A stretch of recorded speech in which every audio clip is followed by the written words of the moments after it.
Hi everyone, my name is Rao. I'm a resident and I've attended a lot of the council meetings in the past 2 years, probably over 90% of them. And so I've had a chance to look at what's been going on in the city over the last 2 years. It wasn't always this way. I hardly attended a council meeting. If you ask Darcy, I probably never attended any of the meetings with Darcy. The fact is, I voted in 2016, voted 2018, 2020, and never really bothered to watch what's happening in the city. But as the council started to shift and transform, and I've kept an eye on the agenda, and I started to see things that just didn't make sense as a resident. And so as I've attended these meetings, we've seen some things that have really been puzzling. We have smart council members, so we have to wonder, where are these decisions coming from? I'll give you an example. The building right behind us, pretty new building right behind us. The city wants to consider a public-private partnership to redevelop this into housing and a potential city hall. Might be one or other venues as well. If you drive down Stevens Creek by Stelling is the sports center, huge facility. For decades it has served the community for multiple sports. The city almost put that on the list of consideration for a public-private partnership to convert the sports center into a mixed development facility for housing and a city hall. Can you imagine that? Over 1,000 people use the sports center every day, and that was being considered for redevelopment. And now the city is looking at a 4-year vacant building that was built in 1979 over by Stevens Creek and Wolf, and they're looking at buying that property, an office building, when the office market is at all-time lows. So these decisions just don't make sense. And we are a smart city. We have people here that are high-tech professionals, smart people, and to us it doesn't make sense. And we could go on and on these decisions. And yet we know that there's a budget crisis, there's a fiscal crisis. The state is throwing back 55 million.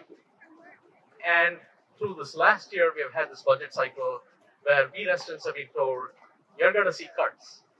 You're going to see fee hikes. They almost considered a tax hike on residents. So it just doesn't make sense, and you have to wonder what's driving these decisions. And as someone that was just watching all of this from the outside, I have to say we need people that represent us, people that are voted in with interests that are resident-based, so that we are not having to face all of these situations. Another example is the Memorial Park replan. The city wants to spend $80 million on the Memorial Park replan. What are we getting for it? 65% of the trees that you enjoy in Memorial Park are going to be taken down as proposed currently. And they want to replace it with new trees because they believe the trees are end of life. So once again, we've got to really question what's happening in our city. We need council members that will let us go back to doing our job and not have to have these discussions on a Labor Day weekend, right? All of us will be having our fun Labor Day weekend. We are here because we're passionate about our city, and we really need to bring in council members that represent us, the residents. Now, why Ray and Kitty? Let's just talk about that.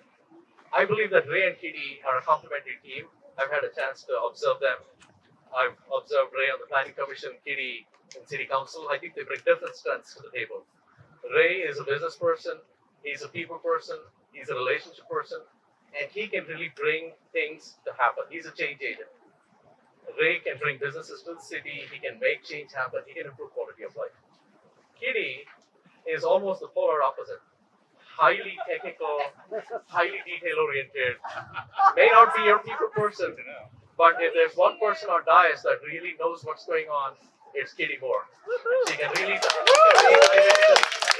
dive into the documents, and she understands what the law allows.